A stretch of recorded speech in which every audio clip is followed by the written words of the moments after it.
Hello students, welcome to my channel Rashi class. आज worksheet number 36 है और डेट है 6 दिसंबर 2021। तो क्लास 7 की ये वर्कशीट बेस्ड है प्रैक्टिकल ज्योमेट्री के ऊपर। तो देखते हैं इसमें वर्कशीट में हमें क्या क्या पढ़ना है। सबसे पहले देखिए, यहाँ पे एक फिगर ड्रॉ हो रखी है जो कि लाइन और लाइन सेगमेंट से मिलकर बनी हुई है। ठीक है, लाइन और लाइन सेगमेंट के बारे में हम पहले से ही जानते हैं। लाइन क्या होता है? एक स्ट्रेट फिगर होती है जिसका कोई एंड पॉइंट नहीं होता है। ठीक है, इसको हम इन्फिनाइटली इंक्रीज कर सकते हैं। और लाइन सेगमेंट क्या होता है? पार्ट ऑफ लाइन होता है जिसके दो एंड पॉइंट होते हैं। ठीक है, इसका जो डिस्टेंस हो गया, इसकी जो लेंथ होगी वो फिक्स हो जाती है। तो ये हमारा लाइन सेगमेंट कहलाता है। ओके, अब यहाँ पे इसके बेसिस पे कुछ क्वेश्चंस है। क्वेश्चंस के हम जवाब देखते हैं। सबसे पहले line dash and line dash are parallel. तो देखिए, ये जो लाइन है ये लाइन एल है हमारी।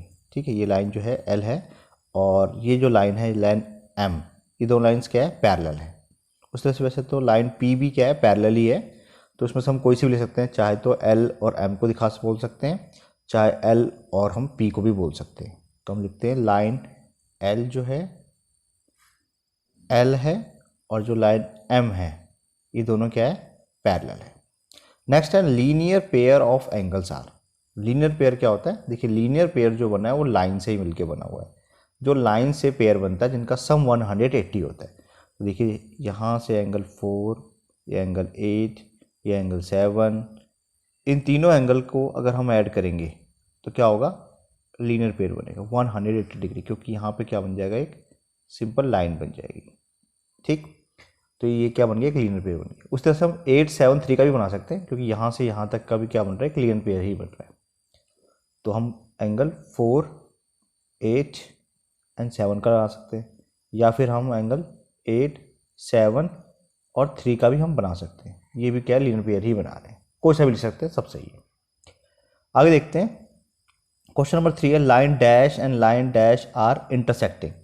तो देखिए, बहुत सारे लाइंस जो है यहाँ इंटरसेक्ट कर रहे हैं, दूसरे को कट कर रहे हैं। ये हमारी इंटरसेक्टिंग लाइंस होती है। जैसे लाइन अगर मैं पी ले लूँ तो ये जो लाइन पी है हमारी, ये वाली लाइन, ये लाइन पी इंटरसेक्ट कर रही है। किसको कर रही है? लाइन टी को कर रही है ना। ये लाइन टी को यहाँ पे इंटरसेक्ट कर रही है। ठीक, ये भी हो सकता है हमारा आंसर। उसी तरीके से लाइन जो ये एन है, ये जो लाइन एन है ये लाइन टी को इंटरसेक्ट कर रही है, ये भी हम लिख सकते हैं।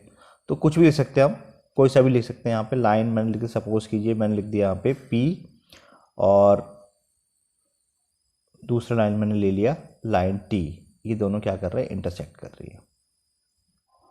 नेक्स्ट है angle dash and angle dash are vertically opposite angle. तो देखिए, वर्टिकली अपोजिट एंगल्स कौन से होते हैं? जहाँ पर वी बन रहा होता है। तो देखिए, ये वाली जो एंगल्स है एंगल 4 का, और इस तरह से जो एंगल 3 बन रहा है यहाँ पे, ये क्या है? Vertically opposite angle. एंगल 3 और एंगल 4 जो है वर्टिकली अपोजिट एंगल है। तो लिख सकते हैं angle 3 and angle 4 are vertically opposite angle. Next है pair of alternate interior angle. तो हमें पता है लाइन जो एल है और ये जो लाइन एम है, ये दो लाइन्स क्या है? पैरेलल है। तो देखिए, जब दो लाइन पैरेलल होती है और तीसरी कोई ट्रांसवर्स लाइन को कट करती है तो हमारे पास बहुत तरह के एंगल बनते हैं। उसमें से हमें पता लगाना है अल्टरनेट इंटीरियर एंगल। तो जो उनके बीच में अंदर वाले एंगल बनते हैं, जैसे यहाँ पर एंगल 1 और एंगल 6 जो बन रहे हैं, ये क्या हो गए?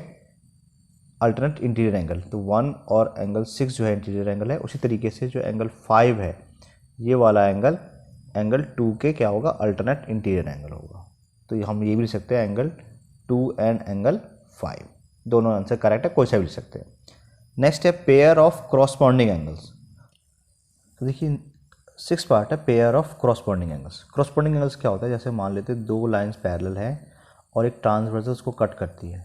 तो एक साइड के जो, अगर हम ऊपर वाले की बात करें तो ऊपर वाले एंगल इक्वल होंगे, अगर उस तरह से हम नीचे वाले एंगल की बात करें तो उसके नीचे वाले एंगल इक्वल होंगे। तो देखिए, यहाँ पे जो लाइन पी है और लाइन एल है, दोनों क्या है? पैरेलल है। तो अगर पैरेलल हैं तो उस तरह से ये वाला जो एंगल है, ये वाला जो एंगल है वो एक इक्वल हो जाएगा एंगल 6 के। ठीक है, उसी तरीके से हम ऐसे भी समझ सकते हैं, जो एंगल 8 है, देखिए जो एंगल 8 होगा जितना बड़ा, उतना ही बड़ा एंगल क्या होगा, 2 होगा। ठीक है, तो आप इस तरह से 2 और 8 का पेयर भी बना सकते हैं, या 6 और 7 का पेयर भी बना सकते हैं। ये भी सही है, कोई सा भी आप लिख सकते हैं, सही आंसर है। ठीक है, ध्यान रखें, देखिए यहाँ पे ये लाइंस क्या है, ये वाली जो लाइन है और ये लाइन हमारी पैरेलल है। तो पैरेलल है, तो अगर हम इसके ऊपर वाले एंगल की बात कर रहे हैं, जैसे मैंने यहाँ पे इसके ऊपर वाले एंगल की बात करी, तो यहाँ पर ही मैं ऊपर वाले एंगल की बात कर रहा हूँ। ठीक है, तो ये मेरा कौन सा बन जाता है, क्रॉसपोंडिंग एंगल बन जाता है। आगे देखते हैं। अब यहाँ पे एक एक्टिविटी है, इस एक्टिविटी को करनी है आपको। आगे हमारी वर्कशीट्स में कुछ प्रैक्टिस वाले क्वेश्चन है। जैसे पहला क्वेश्चन है, right the difference between the line and line segment. तो देखिए लाइन और लाइन सेगमेंट में क्या डिफरेंस होता है। लाइन जो होती है हमारी इस तरह की होती है, और लाइन सेगमेंट कैसे होती है, ये हमारी लाइन सेगमेंट है। ठीक है, दोनों में क्या फ़र्क दिख रहा है, जो हमारी लाइन है उसको क्या है कि इन्फिनिटली हम इंक्रीज़ कर सकते हैं। ठीक है, इसको अनंत तक हम बढ़ा सकते हैं, तो वी कैन इंक्रीज इन्फिनिटली। यहाँ पे हम इन्फिनिटली इंक्रीज नहीं कर सकते, क्योंकि यहाँ पे क्या होता है, फिक्स्ड हमारे लेंथ होती है। ठीक है, यहाँ पे फिक्स नहीं होती, यहाँ पे हम फिक्स लेंथ होती है।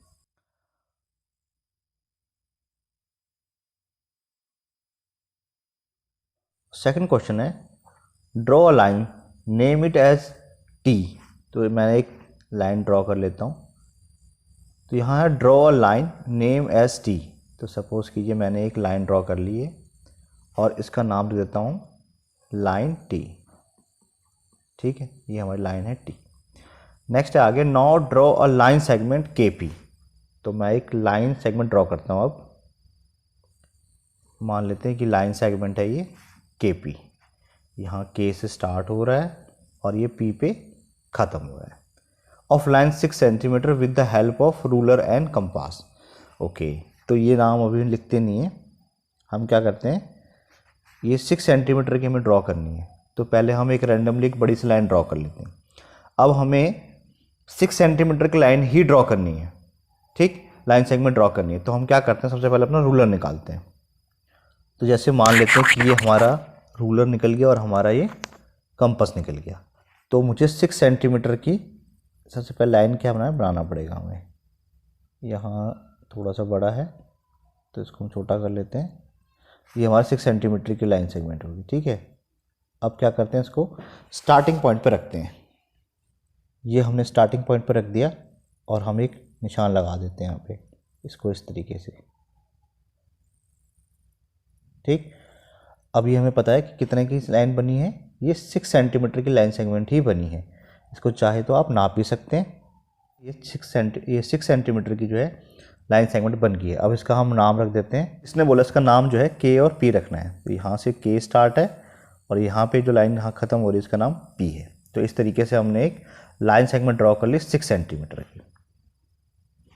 नेक्स्ट है draw a point, name it with the first alphabet of your name. कोई भी, जैसे तीसरे क्वेश्चन के लिए उसने बोला एक पॉइंट रखना है। ये मेरा पॉइंट है, सपोज कीजिए। इसका जो भी नाम है, अगर मेरा नाम ए से आता है तो ए रख लीजिए, अगर आपका नाम बी से आता है तो बी रख लीजिए, के से आता है के रख लीजिए, एस से आता है एस रख लीजिए। मेरा नाम एस से आता है, मैंने एस रख लिया। Now draw your ray from the this point. How many rays can you able to draw from the point. अब इस पॉइंट से मुझे रे ड्रॉ करना है। तो देखिए मैं जो है इस पॉइंट से एक रे ऐसे ड्रॉ कर सकता हूँ, इस पॉइंट से यहाँ भी कर सकता हूँ, इस पॉइंट से यहाँ भी कर सकता हूँ, इस पॉइंट से मैं यहाँ भी कर सकता हूँ, इस पॉइंट से मैं यहाँ भी कर सकता हूँ, इस पॉइंट से यहाँ कर सकता हूँ, यहाँ कर सकता हूँ, यहाँ कर सकता हूँ। तो ऐसे मैं कुल मिलाकर कितने रे ड्रॉ कर सकता हूँ, मैं इनफाइनाइटली जो है बहुत सारे रेज जो है वो ड्रॉ कर सकता हूँ। तो मेरा आंसर आ जाएगा इनफाइनाइट। नेक्स्ट क्वेश्चन देखते हैं, पार्ट है लाइन का एग्जाम्पल। ठीक है, हमारे सराउंडिंग के आसपास कोई भी